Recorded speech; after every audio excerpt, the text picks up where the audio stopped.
मेरी एक 3 साल की बेटी है।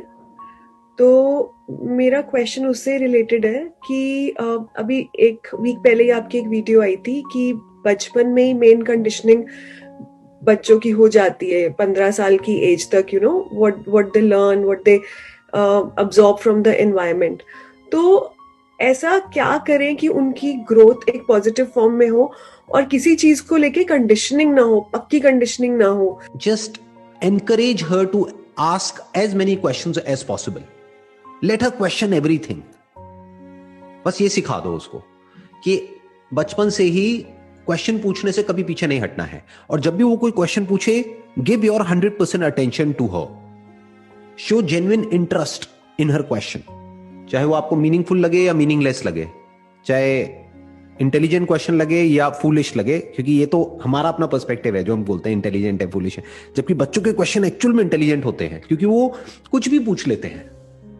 हमारे तो प्री कंसीव नोशंस होते हैं, जैसे ही कोई कुछ पूछता है एकदम से वहां से आंसर निकल करके आ जाता है, बट बच्चे किसी भी चीज को क्वेश्चन कर सकते हैं. So let her question anything and everything, जो भी उसके माइंड में आता है, और कभी भी उसके क्वेश्चन से भागना नहीं है. यानी कुछ भी पूछती है, अभी तो बहुत छोटी है आपकी जो डॉटर है, she is just 3 years old, but जैसे जैसे वो बड़ी होगी वो सब कुछ पूछेगी आपसे, एक एक चीज पूछेगी.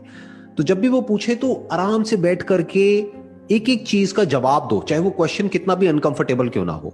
और साथ साथ ये भी बताना है कि जो भी हम आपको समझा रहे हैं that is coming from our own perspective, but you need to figure out कि what is the real answer.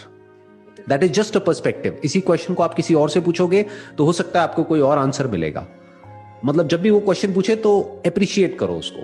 ये बिल्कुल उसका ऑपोजिट है जो यहाँ पे इंडिया में स्कूल्स में होता है कि जब क्वेश्चन पूछते हैं तो मार पड़ती है. टीचर कहती है कि आपको क्वेश्चन पूछने के लिए नहीं बिठाया हुआ इस क्लासरूम में, आंसर देने के लिए बिठाया हुआ है. कायदे से क्या करना चाहिए कि टीचर को आंसर देना चाहिए, तभी उसको टीचर कहेंगे, तभी गुरु कहेंगे, और जो स्टूडेंट है उनको क्वेश्चन पूछना चाहिए. जबकि अगर देखा जाए तो हमारे एजुकेशन सिस्टम में इसका एग्जैक्ट ऑपोजिट होता है. टीचर क्वेश्चन पूछता है, या जो एजुकेशन सिस्टम है वो क्वेश्चन पूछता है बच्चों से, और बच्चों का काम है आंसर देना. इसको कंडीशनिंग बोलते हैं. So let her ask anything and everything. Let her put a question mark even on your strongest beliefs for that matter. जो भी आप कर रहे हो, मान लो घर में एक पूजा कर रहे हो, कोई दिवाली के टाइम पे या ऐसे करके कुछ भी, तो वो पूछेगी ये क्यों कर रहे हो, वो क्यों कर रहे हो. अगर आंसर नहीं है तो आंसर ढूंढो और उसको बताओ, और नहीं है तो हम्बली एक्सेप्ट करो कि बेटा मेरे को नहीं पता है, बट मैं पूरी कोशिश करूंगी तुम्हारे इस क्वेश्चन का आंसर देने के लिए.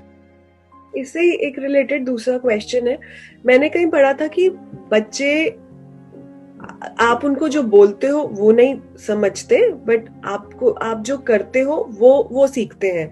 तो कुछ चीजें अगर हम में नहीं है तो वो अपने बच्चों में कैसे लेके आए. For example, there is one thing कि कितनी भी स्ट्रॉम आ जाए, but you have to be काम.